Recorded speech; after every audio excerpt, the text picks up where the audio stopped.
I'm Terry Dobbs, Associate Professor of Music Education at the University of Wisconsin-Madison at the School of Music and Department of Curriculum and Instruction. I'm also the co-director of Disabilities Studies at the university. And today I'd like to talk to you about disability. When it comes to thinking about disability in the context of our classrooms, teaching, and research, many of us think of it as a problem or a challenge, particularly as a problem to be solved. But does it have to be a problem? And music educators are human. So let's think about that. I propose that as music educators, disability can be thought of in ways that embrace it. Disability as opportunity for all of us. And in this way, I theoretically conceive of disability as variations on a theme of inclusion. In education, we typically approach disability from a rehabilitative or therapeutic perspective. It's something outside the norm that must be fixed. And what must be fixed lies within the body of the child or the student in front of us. And that's focusing on ability, what someone can do or can't do. By doing this, disability is treated as a deficit. This is the problem to be solved. In music education, it's very similar, especially since so many of our music-making experiences focus on performance, singing, performing instruments, dancing, even listening. So consider the concept of auditions. Who is in and who is out? So what I suggest is a change in perspective, looking at the glass as half full by asking two questions. Where does the disability exist? And second, what can each one of us learn from disability? To sort out my questions, I turned to theories from disability studies, an emerging transdisciplinary field within the humanities. And I found 4 theories to be particularly helpful for me. Ableism is the first, and that's the preference of the so-called non-disabled or normal body over that of the disabled body. Ableism creates a hegemony of normativity. The second is the social model of disability, and this is constructed as part of one's identity. Disability is considered to be a rich and complex, meaningful component of people's lives. Social attitudes and institutions determine far greater than biological fact the representation of the body's reality.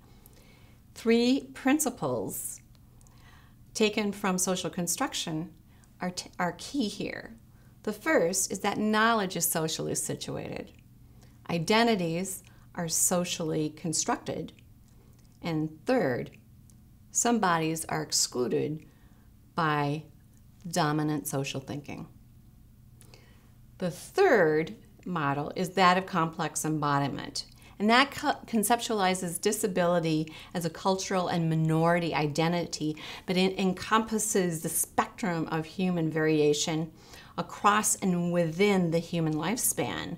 This definition embraces race, gender, sexuality, class, aging, and illness, particularly chronic illness, and it creates a nuanced understanding of people's lives.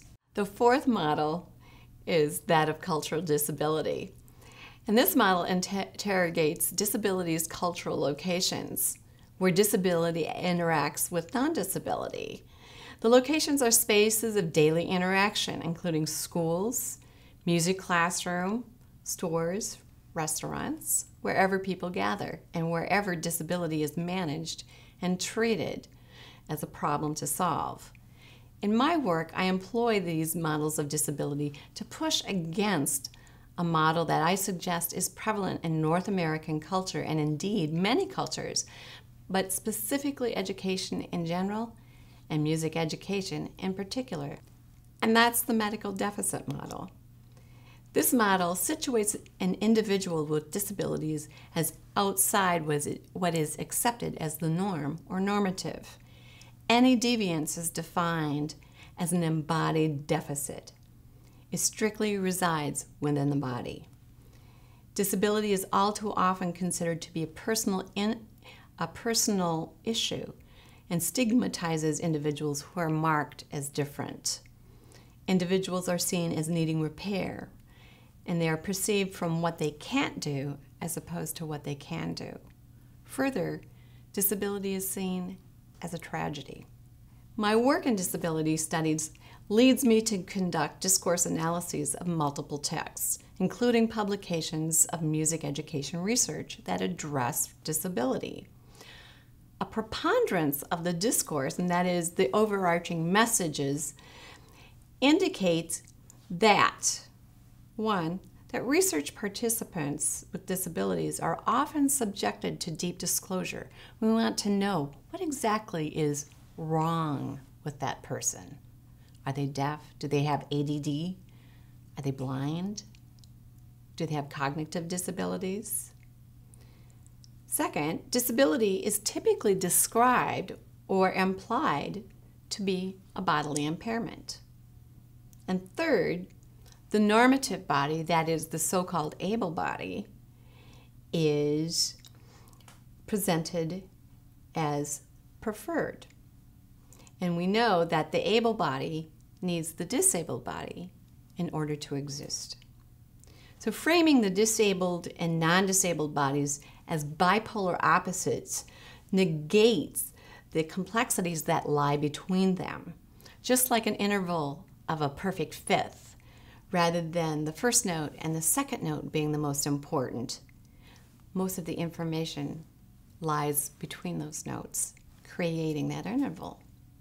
So more than simple binaries, disability and ability are muddled.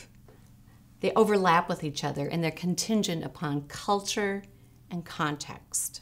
By becoming familiar with alternative humanistic models of disability, I encourage us to consider a more ecological approach in both our music research and pedagogy. First, consider where the disability is located: the physical environment, our beliefs or attitudes, and those of our colleagues and students. So consider who gets to define disability: those of us who are for the most part normative and non-typical, or those whom we consider are not normative. Naming difference is powerful, and all too often it's those who identify as non-disabled who get to do the naming. What can we learn from disability? What new ways of thinking and sound might we discover? What new pedagogical strategies might we create that will benefit multiple students within the musical experience? And what about disability might be transformative?